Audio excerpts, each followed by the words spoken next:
강의 계획서부터 여러분들에게 알려주고 그 다음 진도를 나가는 걸로 하겠습니다. 강의 계획서는 각자 유인물로 배포가 될 것입니다. 먼저 강의 계획서에는 능력 단위 코드 책무라는 데에서 크게 6가지로 나눠져 있습니다.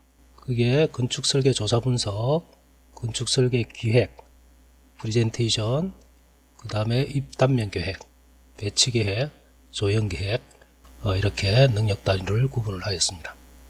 그리고 이 교과목의 개요는 일단 주제가 제시가 될 겁니다.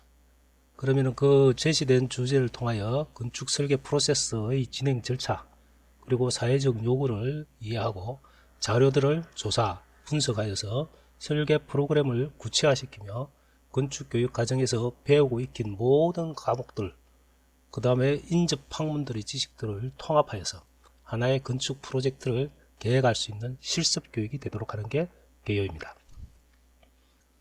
교과의 목표는 대지 분석, 건축 설계에 필요한 자료와 정보를 수집, 분류, 분석, 건축 설계 개념에 따라 기능별 소요 공간을 산정하는 것, 그리고 설계의 조건, 유사 사례, 창조적 아이디어 등의 종합적 판단을 통해 공간 조형 계획을 구체화하는 것, 그리고 건축 용도별 계획 요소들과 소요 공간 산정, 동선 계획 등을 통해 계획 설계 도면을 작성하는 것입니다.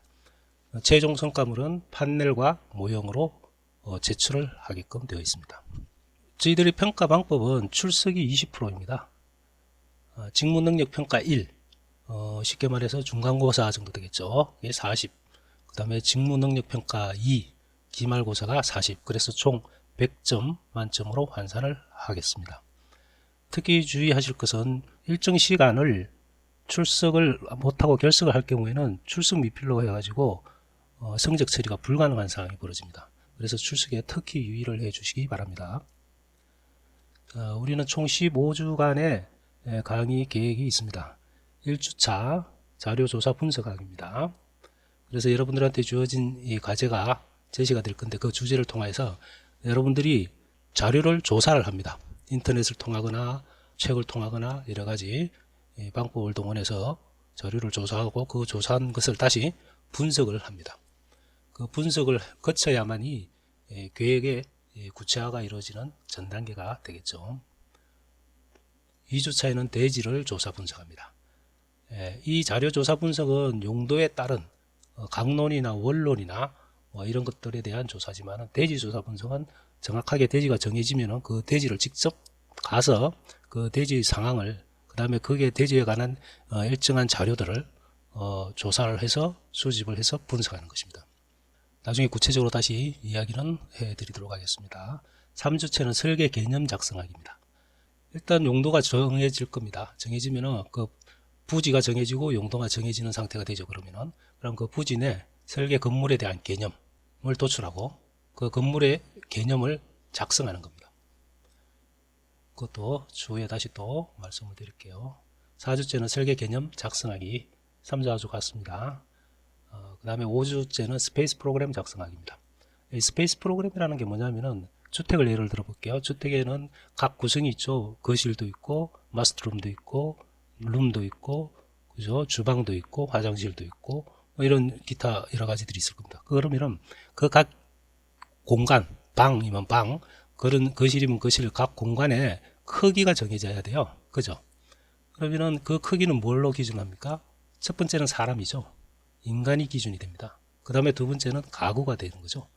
침대가 놓여질 거고 장이 놓여질 거고 뭐 이런 식으로 그죠? 그래서 그 가구들이 놓여질 거고요. 그 다음에 그 사람이 그 가구와 공간 사이에 동선이 이루어지겠죠. 그래서 그 동선에 따라서 다시 또 공간의 크기가 결정이 될 겁니다. 그래서 이 스페이스 프로그램이라는 게 그런 공간의 크기를 작성하는 거라고 일단은 생각하시면 좀 쉽겠습니다. 그래서 보시면 각 소요실들의 적정 면적을 산출하는 거죠. 그죠? 가구들을 배치하고 하려면 어느 정도 일정한 크기는 있어야 된다는 거죠. 예를 들어서 가로 세로 2m 곱하기 2m인 방에다가 그 마스터룸을 하겠다.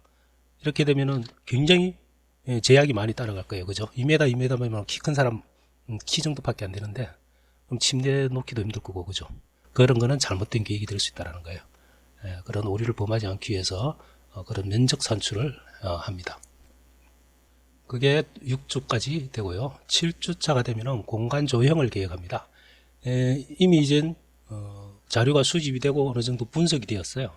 그러면 어떻게 해요? 이제 분석이 됐으니까 이거를 표현을 하겠죠. 그 표현하는 단계로 이제 들어옵니다. 그래서 공간 조형을 계획을 하는데 이 투시도, 뭐 스케치, 아니면 스케치업 이런 모형 이런 것들을 툴을 사용을 해가지고 러프하게, 디테일하게는 지금 하는 단계가 아니에요. 러프하게 그렇게 표현을 해봅니다. 일단 그렇게 되면은 1차 직무능력평가 기간이 돼요. 중간고사 기간이 됩니다. 거기까지 한 것을 아까 출석하고 1차 직무능력평가까지를 평가해봤습니다. 그리고 9주차 들어가서는 2차 직무능력을 시행을 하는데 그게 앞주에 했던 공간조형 계획하기를 그 주에도 할 겁니다.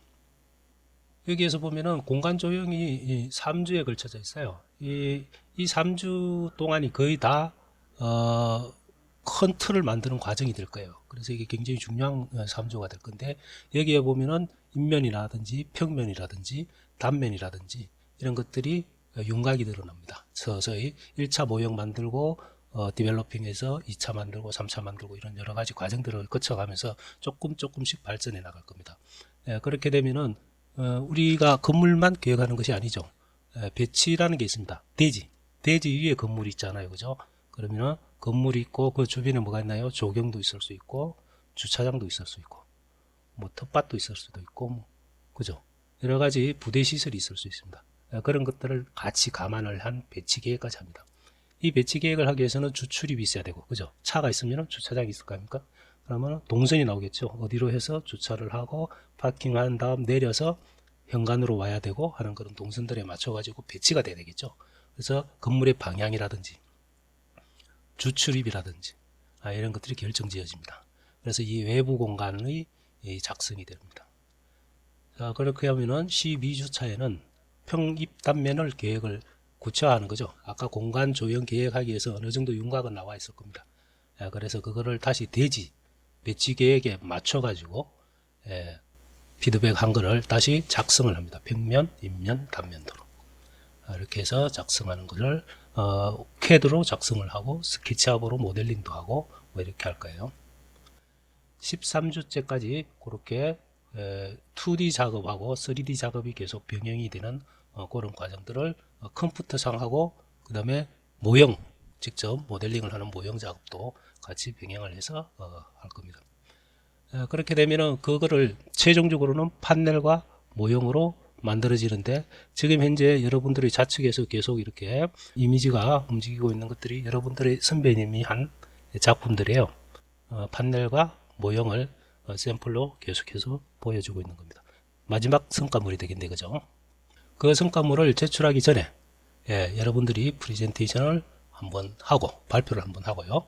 여러분들의 디자인 아이디어나 의도나 여러분들의 개념을 한번 들어보는 시간도 가져볼 겁니다.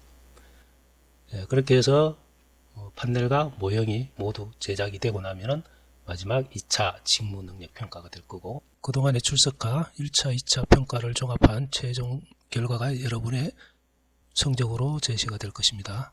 그리고 2인 1조, 최대 3인 1조로 조별로 해서 과제를 시행하도록 그렇게 하겠습니다.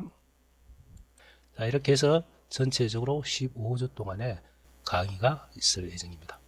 왼쪽에 있는 여러분들의 선배님들이 했는 건데 최소한 이 정도의 성과물은 나와줘야 되겠습니다. 앞서 이야기한 15주간의 프로세스를 하나의 예를 들어서 간단하게 큰 마디로 설명을 하겠습니다. 지금 현재 1년의 대지가 주어졌습니다. 이렇게 번다리가 있고요. 물론 이 뒷부분도 뭐 아마 이렇게 포함이 된 것처럼은 보입니다. 어쨌든 이렇게 대지가 주어지고 용도가 주어지고 이렇게 됐을 경우에 이 부분에 대해서 기존에 있던 건물이 있는데 그걸 리모델링 한다고 해도 상관없고요. 아니면은 새로 철거 후에 신축을 한다 하더라도 여러분들이 주어진 주제에 맞게끔 일단 계획을 먼저 잡아야 되겠죠. 그래서 한 블록 전체를 계획을 하는데 길 건너, 아까 이쪽이 도로였었다, 그죠? 길 건너 쪽에는 요리에 관련되어 있는 조닝이 있고요. 맞은편에는 음식점, 여기도 음식점이 되겠죠. 뒤쪽으로는 의류존이 있고요. 구임존이 있고요. 이렇게 해서 대지에 대한 조닝을 합니다. 그리고 중앙에는 큰 마당이 있다, 그죠? 공터의 마당이 있고. 이렇게 되면은 주 진입이 메인 엔트런스가 이렇게 되는 겁니다. 메인 엔트런스가 이렇게 해서 마당을 향해서 가고 각각 조닝된 건물들이 있고요. 그것을 브릿지로 연결을 할 수도 있을 거고요. 거기에 대한 계획들을 각자가 세우면 되시고, 그리고 보풀존이라고 그래가지고 이 부분에 대해서는 별도의 완충 공간들을 이렇게 두어 있는 걸로 되어 있습니다. 이렇게 크게 조닝된 부분을 다시 디테일하게 평면적으로 표현을 합니다.